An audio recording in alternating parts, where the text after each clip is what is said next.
Back to the UN General Assembly, Sheikh Tamim bin Hamad Thani, the Qatari Emir, is speaking. Every success. I also express our appreciation to His Excellency Mr. Volkan Bozkır for his efforts in managing the deliberations of the 75th session of the General Assembly. I extend my congratulations to His Excellency Mr. Antonio Guterres on his re-election as Secretary-General of the United Nations. We reaffirm our support for him in accomplishing his mission. Honorable audience, our meeting today, held in person rather than virtually under the theme Restoring Hope, sends an important message about the return to normalcy, with, of course, full adherence to protection and precaution measures.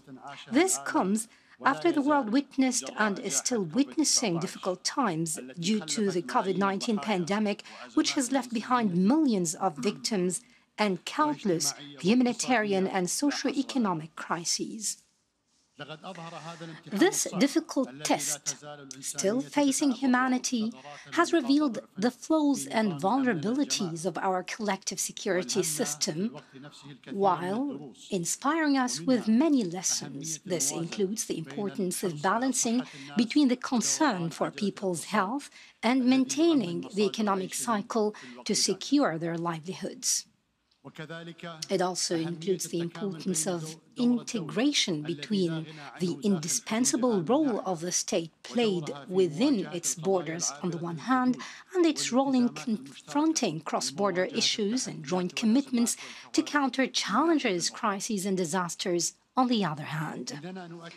We affirm our support to the priorities included in this session's vision, emphasizing the need for the equitable distribution of vaccines, ensuring their accessibility to the countries in the Southern Hemisphere, while securing treatment for all and coordinating efforts to combat another pandemic, that is the pandemic of fake news, of conspiracy theories, and the unprecedented skepticism about the vaccines which has swept the world during this pandemic and is still hindering the necessary spread of the vaccines against the backdrop of its continuation. In this regard, the state of Qatar has adopted a balanced and effective approach to tackle the pandemic and its impact on the health and economy at the national level.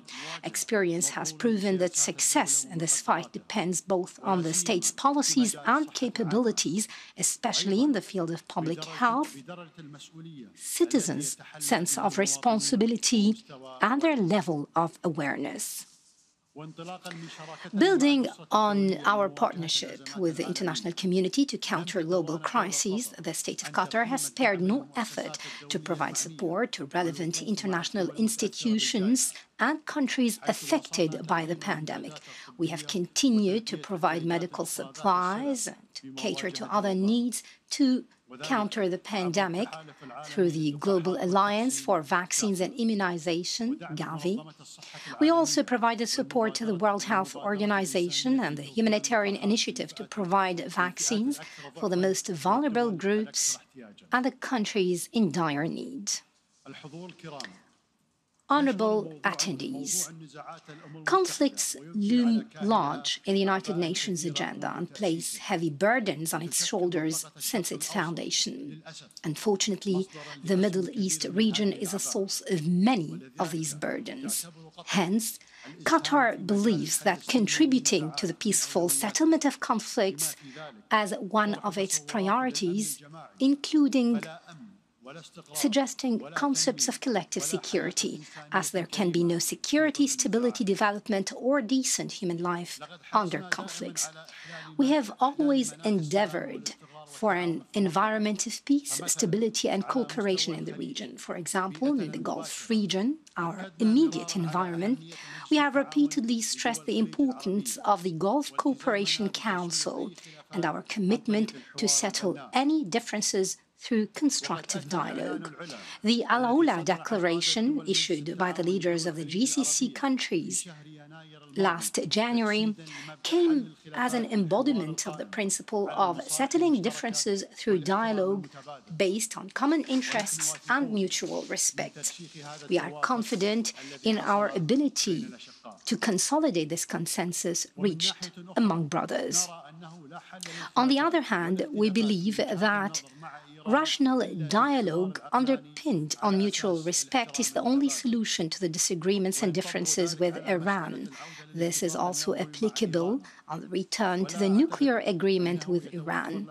I do not think that there are alternatives to this approach, including among those who oppose the return to this agreement.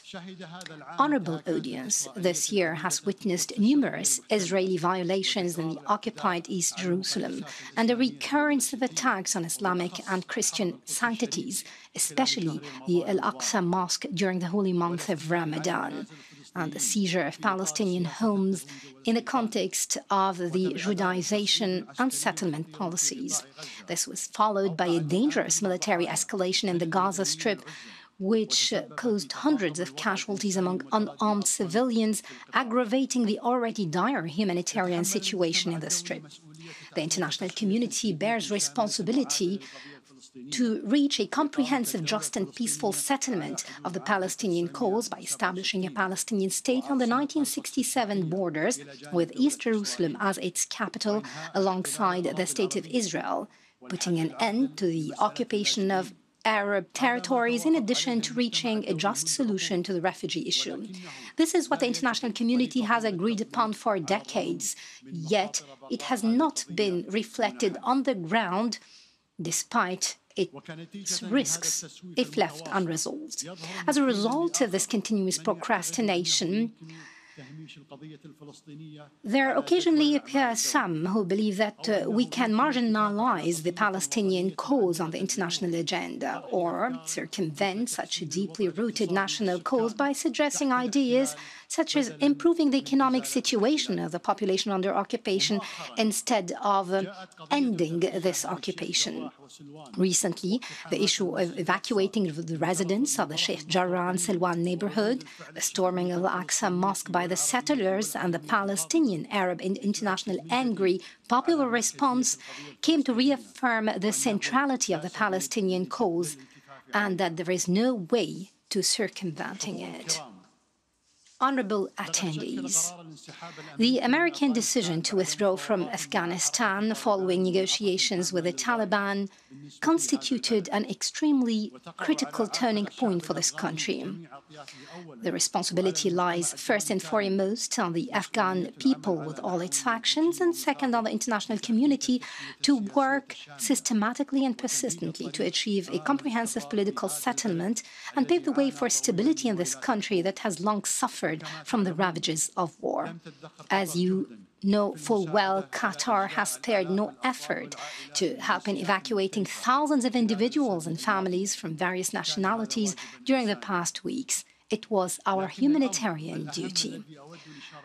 Most importantly, though, is that we were confident that war offered no solution. At the end of the day, there had to be dialogue. And our actions were underpinned on this basis when we hosted the Taliban office based on a request by our international partners to open and patronize a direct dialogue between them and Taliban in Doha. This position has proven to be correct.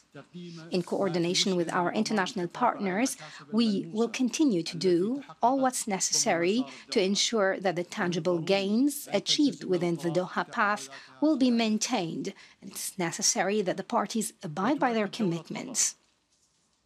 The state of Qatar reaffirms its firm position on the need to protect civilians, respect human rights, combat terrorism, and reach a comprehensive political solution to ensure security and stability for the sake of the Afghan people. In this regard, we emphasize the importance of the continued support of the international community to the Afghan people at this critical stage, and to separate between humanitarian aid and political differences. It's also important to continue dialogue with Taliban. Boycotting them will only lead to polarization and reactions, whereas dialogue could be fruitful. The issue in Afghanistan is not a matter of victory or defeat, but rather the failure to import a political system, regardless of intentions, efforts made, or money invested. This experience in Afghanistan has collapsed after 20 years. The world has reached correct conclusions in this domain. However, it's important to avoid slipping into counter-extremism if major powers abandon their duties regarding issues of world peace, guaranteeing the implementation of international conventions and protecting civilians from war crimes. There is a difference between imposing trusteeship on other countries and carrying duties by major powers to implement international resolutions and conventions. It's also unreasonable for major powers to impose by force of arm on other countries a form of a political system that they deem appropriate on the one hand, and give up on the other hand, supporting countries that have adopted the same system of governance desired by the will of their people without external interference. It has been a decade since the start of the Syrian crisis, which unfolded with a peaceful uprising and then turned into a humanitarian catastrophe due to the war launched by the regime against its people and the extremist armed forces that took advantage of the situation. The continued crisis poses immense perils, including the aggravation of the threat of terrorism to Syria and to the peace and security in the region and the world at large. We should not turn a blind eye to the Syrian issue, and the international community should not turn its back on the suffering of the Syrian people, like what happened with the bombing of the city of Dara and other areas. There will come a day when we remember these incidents with great regret. The international community must redouble its effort to put an end to this crisis through a peaceful solution in accordance with the Geneva Communique 1, the implementation of Security Council Resolution 2254, with all its elements, and to maintain the national unity, territorial integrity, sovereignty, and independence of Syria. Turning to Libya, we have witnessed positive developments that give rise to cautious optimism. The ceasefire and the resumption of the Libyan political dialogue forum, the election of representatives of the interim executive authority, and winning a vote of confidence of the House of Representatives by the National Unity Interim Government are all positive developments. We call upon all Libyan parties to preserve these gains and ensure the full implementation of what has been agreed upon on the political, economic, and security tracks, and to successfully hold elections and work on reaching comprehensive reconciliation. With regard to the crisis in Yemen, where the war has led to tragic humanitarian situations and risks of division that may in turn lead to the outbreak of other conflicts, the state of Qatar reaffirms its keenness for Yemen's unity and territorial integrity. We reiterate our firm position that the only way out of the crisis is through negotiation between the Yemeni parties on the basis of the outcome of the national dialogue, the Gulf Cooperation Initiative, and the relevant Security Council resolutions, especially Resolution 2216. Excellencies, these days mark the 50th anniversary of Qatar's membership in the United Nations on the 21st of September 1971.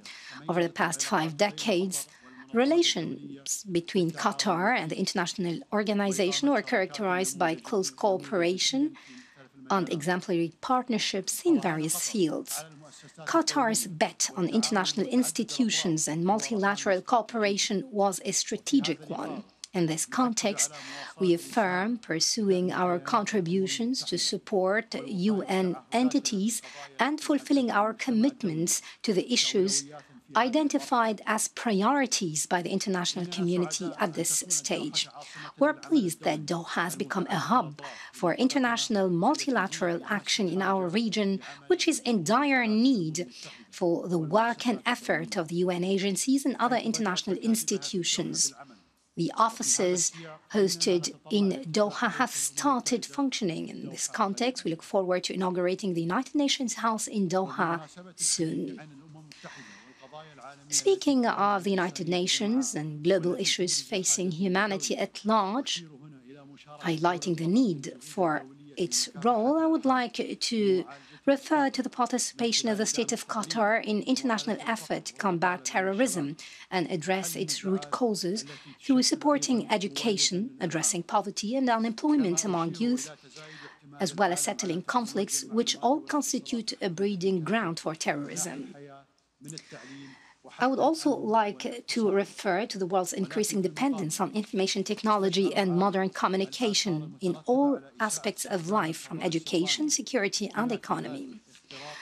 On the other hand, the world has felt the effects of the misuse of cyberspace, including the breaching private domains of individuals and international piracy, and the serious threat it poses to the security and stability of the international community.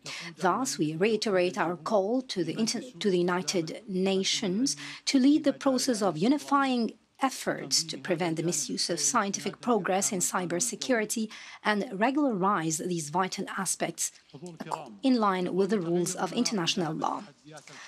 Climate change remains one of the most critical challenges of our time. It brings disastrous impacts on all aspects of life for the current and future generations.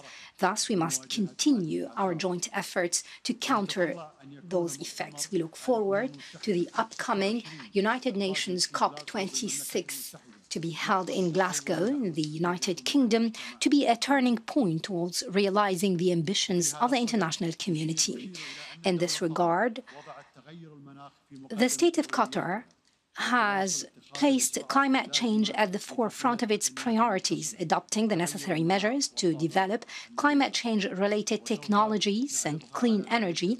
We will present all such measures at the conference next November. To conclude, our joint responsibility and the shared destiny of humanity require dedication to the values of partnership in international relations to achieve the interests of our peoples and the good of humanity. I thank you, and may the peace, mercy, and blessings of God be upon you.